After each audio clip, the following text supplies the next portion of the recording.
হয়েছিল সেটাও আমি আপনাদেরকে দেখিয়ে দিচ্ছি। আশা করছি আপনারা দেখে বুঝতে পারছেন। একদম হাত দিয়ে এভাবে চিপলেই চুপসে যাচ্ছে, আর ছেড়ে দেওয়া মাত্রই কিন্তু আবারও ফুলে উঠছে। নমস্কার বন্ধুরা, আমার চ্যানেলে আপনাদেরকে আবারও একবার স্বাগত জানিয়ে আজকের পর্বে সম্পূর্ণ নতুন একটা রেসিপি নিয়ে হাজির হয়ে গেছি। অনেকদিন পর আবারও আজ আমি একটা মিষ্টির রেসিপি বানাবো। তো আজ বানাবো খুবই পরিচিত একটা মিষ্টি, সেটা হচ্ছে রসমালাই। কিভাবে খুব সহজে আপনারাও বাড়িতে একদম দোকানের মতো রসমালাই বানাতে পারেন সেটাই আমি আজকে আপনাদেরকে দেখাবো। তো চলুন দেরি না করে ঝটপট আমার রেসিপি শুরু করি। তো রসমালাই বানানোর জন্য আমার এখানে লাগছে ছানা। আমি অল্প কিছুটা ছানা নিয়েছি।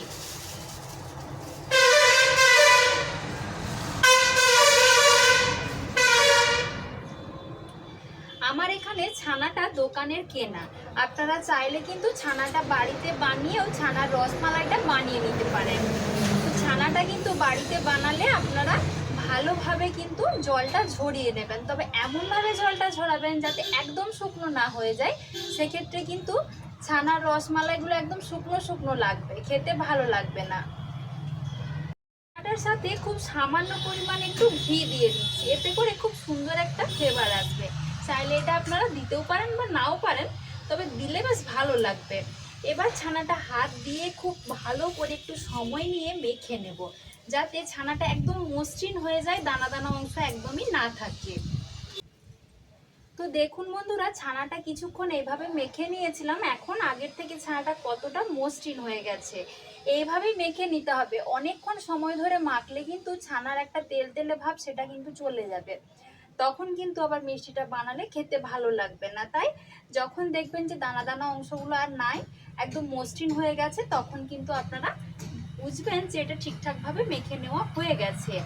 এবার আমি এর থেকে খুব ছোট ছোট অংশ হাতের মধ্যে নিয়ে এভাবে গোল গোল বলের মতো তৈরি করে নিচ্ছি। প্রথমে আমি একদম ছোট ছোট করে বানাচ্ছি, চাইলে আপনারা সাইজটা একটু বাড়িয়েও বা কমিয়েও নিতে পারেন, তবে এগুলো কিন্তু যখন ফুলবে তখন কিন্তু ডাবল হয়ে যাবে, তাই একটু ছোট করে বানালে ভালো হয়। একই রকম ভাবে প্রথমে আমি সবকটা ছানার বল বানিয়ে নিচ্ছি। তো দেখুন বন্ধুরা, একইভাবে আমি সব ছানার বলগুলো বানিয়ে নিয়েছি। এবার আমি এখানে গ্যাসটা অন করে দিচ্ছি,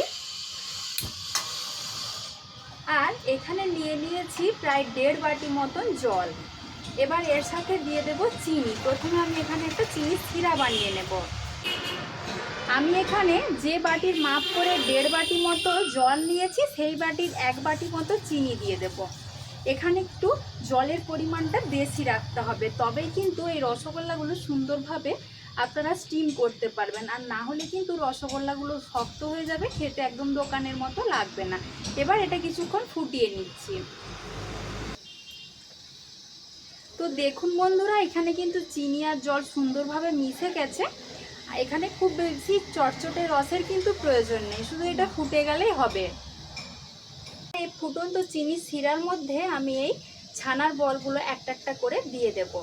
যখন শিরাটা ঠিকঠাকভাবে ফুটবে তখনই কিন্তু এগুলো দিতে হবে, তা না হলে কিন্তু কোনোভাবেই ঠিকঠাকভাবে আপনারা মিষ্টিটা বানাতে পারবেন না।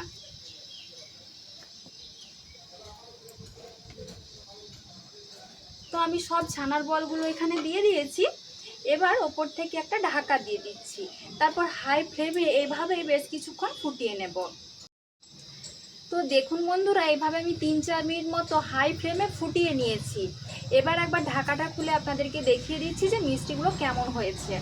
এই দেখুন বন্ধুরা, ফুলে কতটা ডাবল হয়ে গেছে। এখন একবার চামচ দিয়ে আমি একটু এইভাবে করে দেব, কোনোভাবে যাতে চামচ না লাগে। এই সময় কিন্তু খুব নরম থাকে, তাহলে কিন্তু মিষ্টিটা কেটে যেতে পারে। আমি শুধু পেছন দিকটা দিকে এইভাবে একটু ডুবিয়ে দিচ্ছি, যাতে সব দিকটা সুন্দরভাবে রস পেয়ে মিষ্টিগুলো ভালোভাবে ফুলে উঠতে পারে।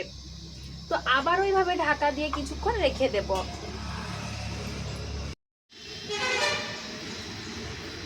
দেখুন বন্ধুরা, মিষ্টিগুলো কতটা পরিমাণে বড় হয়ে ফুলে উঠেছে। আশা করছি আপনারা দেখে বুঝতে পারছেন আগের সাইজটা কীরকম ছিল আর এখন কতটা বড় হয়েছে। এভাবে আমি প্রায় 5-6 মিনিট ফুটিয়ে নিয়েছি। এখন ঢাকাটা খুলে একটু ঠান্ডা জল দিয়ে দেব।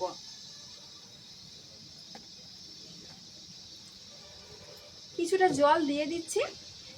এবার আমি এটা বন্ধ করে নামিয়ে নেব। মিষ্টি কিন্তু আমার ঠিকঠাকভাবে সেদ্ধ হয়ে গেছে।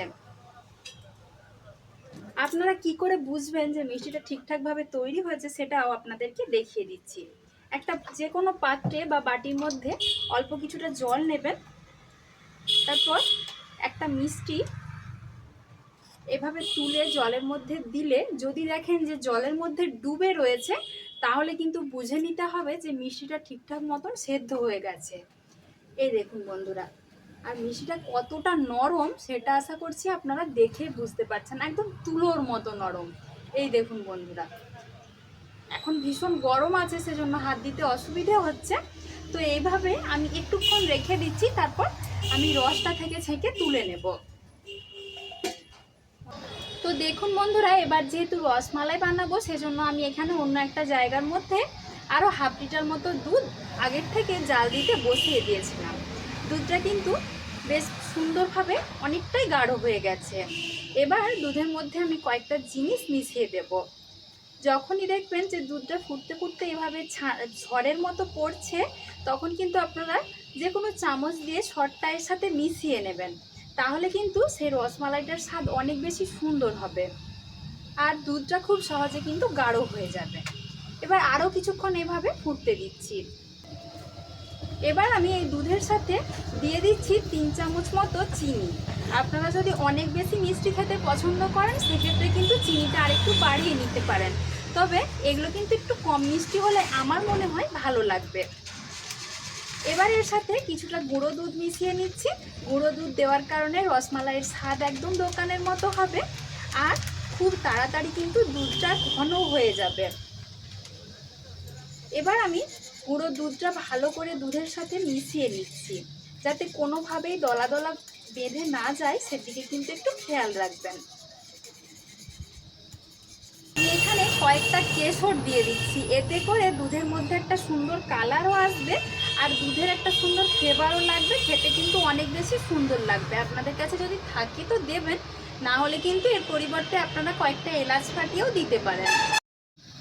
অন্যদিকে আমি মিষ্টিটা রস থেকে একটু ঝরিয়ে নেব, তা না হলে কিন্তু রসমালাইটাই যখন এই রস সহ মিষ্টিগুলো দিয়ে দেওয়া হবে তখন কিন্তু দুধটা অনেক জল কেটে যাবে, খেতে একদম ভালো লাগবে না। তাই এই স্টেপটা কিন্তু অবশ্যই ফলো করতে হবে।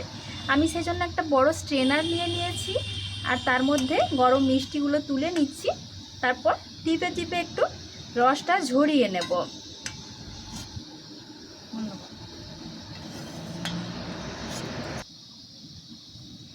এবার দেখুন বন্ধুরা, এরকম একটা চামচ দিয়ে চামচের পেছনটা থেকে এইভাবে একটু করে চাপ দেব, তাহলে কিন্তু অতিরিক্ত যে রসটা আছে সেটা বেরিয়ে যাবে আর মিষ্টিগুলো কিন্তু ভেঙেও যাবে না, যদি ঠিকঠাকভাবে আপনার মিষ্টিগুলো তৈরি হয়। তা না হলে কিন্তু ভেঙে যেতে পারে। তো দেখুন বন্ধুরা, আমার এখানে কিন্তু একটা মিষ্টিও ভেঙে যায়নি আর কতটা নরম হয়েছে সেটা তো আশা করছি আপনারা দেখেই বুঝতে পারছেন। এবার এই রস ঝরানো রসগোল্লাগুলো আমি রসমালাইয়ের মধ্যে দিয়ে দেব। দেখুন বন্ধুরা, দুধটা কিন্তু ফুটে ফুটে অনেক গাঢ় হয়ে গেছে। এবার এই রসগোল্লাগুলো আমি এর মধ্যে দিয়ে দিচ্ছি, দিয়ে কিছুক্ষণ একটু ফুটিয়ে নেব। খুব বেশিক্ষণ আর ফোটানোর প্রয়োজন নেই, কেননা মিষ্টি কিন্তু আমার প্রায় তৈরি। এই সময় আর একটু দিয়ে জাস্ট 2-3 মিনিট মতো একটু ফুটিয়ে নিচ্ছি, এতে করে কিন্তু মিষ্টির ভেতরে দুধটা যাবে আর রসমালাইগুলো খেতে অনেক বেশি সুন্দর লাগবে। তো এইভাবে মিষ্টিগুলো দিয়েও আরও 3-4 মিনিট মতো ফুটিয়ে নিয়েছি, তার মধ্যে কিন্তু মিষ্টিগুলো সুন্দরভাবে তৈরি হয়ে যাবে। যেহেতু রসগোল্লাগুলো আগে ভাপিয়ে তৈরি করে নিয়েছিলাম, তো এর থেকে আর বেশি ফোটানোর প্রয়োজন পড়বে না। এবার আমি গ্যাসের ফ্লেমটা বন্ধ করে দিচ্ছি আর এই অবস্থায় আমি রেখে দেবো একটুক্ষণের জন্য, যাতে ঠান্ডা হয়ে যায়। রসমালাই কিন্তু একটু ঠান্ডা ঠান্ডায় খেতে ভালো লাগে। আপনারা চাইলে কিন্তু এটা ফ্রিজের মধ্যে রেখে তারপর ঠান্ডা করেও পরিবেশন করতে পারেন, সেটা খেতে অনেক বেশি সুন্দর লাগবে। মিষ্টিটা আমার এখানে অল্প একটু ঠান্ডা হয়েছে, পুরোপুরি এখনও ঠান্ডা হয়নি। আমি এবার মিষ্টিটা পরিবেশন করেও আপনাদেরকে দেখিয়ে দিচ্ছি। আপনারা যদি এটা ফ্রিজে রেখে দিয়ে ঠান্ডা করেন তখন কিন্তু দুধটা আরও অনেকটা গাঢ় হয়ে যাবে। সেজন্য আমি এখানে একটু দুধটা জল জল মতন করে রেখেছি। আপনারা যদি চান সেক্ষেত্রে কিন্তু আর একটু গাঢ় করে দুধটা ফুটিয়েও নিতে পারেন, তবে ঠান্ডা হয়ে গেলে দুধটা কিন্তু এমনিতেই অনেকটা গাঢ় হয়ে যাবে। আর এই রসমালাই আপনারা যদি একবার বানিয়ে খান আপনাদেরকে আর দোকান থেকে কিনে খাওয়ার প্রয়োজন পড়বে না, এটা আমি গ্যারেন্টি দিয়ে বলতে পারি, কারণ এর টেস্ট এতটাই সুন্দর হয়। কতটা নরম তুলতুলে হয়েছিল সেটাও আমি আপনাদেরকে দেখিয়ে দিচ্ছি। আশা করছি আপনারা দেখে বুঝতে পারছেন। একদম হাত দিয়ে এভাবে চিপলেই চুপসে যাচ্ছে, আর ছেড়ে দেওয়া মাত্রই কিন্তু আবারও ফুলে উঠছে। তার মানে আপনারা বুঝে নেবেন যে মিষ্টিগুলো একদম পারফেক্ট তৈরি হয়েছে। কেশর দিয়ে মিষ্টিটা সাজিয়ে নিয়েছি, দেখতে কতটা লোভনীয় লাগছে। আপনারাও কিন্তু এভাবে অল্প কিছুটা ছানা দিয়ে বাড়িতেই ছানার রসমালাই বানিয়ে নিতে পারেন। খেতে যে কি অসাধারণ সুন্দর হয় তা আপনারা না বানিয়ে খেলে বুঝতেই পারবেন না। আর আমার আজকের রেসিপি কেমন লেগেছে অবশ্যই আমাকে কমেন্ট করে জানাবেন। ভালো লাগলে একটা লাইক ও শেয়ার করে দেবেন। আর এরকম নতুন নতুন রেসিপির আপডেট পেতে হলে কিন্তু আমার চ্যানেলটির পাশে থাকতে হবে।